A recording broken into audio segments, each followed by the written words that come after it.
দর্শক, আমরা দেখতে পাচ্ছি বাগেরহাট খাজা খানজাহান আলী মাজারে একজন ভক্ত আশেকান তার মনের আশা পূরণ করার জন্য খাজা খানজাহান আলীর যে বিশাল বড় পুকুরে শিং মাছ অবমুক্ত করছেন।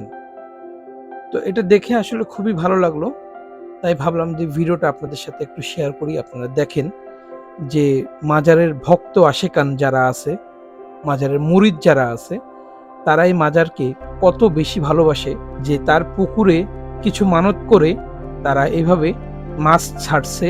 যে কোনো একটা মানতের জন্য তারা এই মাছগুলো পুকুরে ছেড়ে দিচ্ছে, যাতে এই মাছগুলো এই পুকুরে থাকে, জীবন ধারণ করে এবং বড় হয়।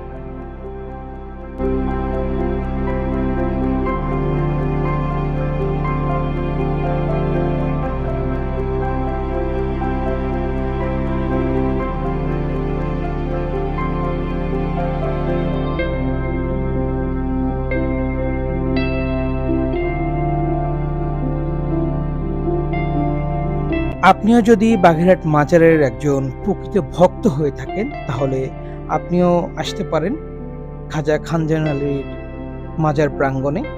এসে আপনিও কোনো কিছু মানত করে তার এই পবিত্র পুকুরে কিছু দিয়ে যেতে পারেন।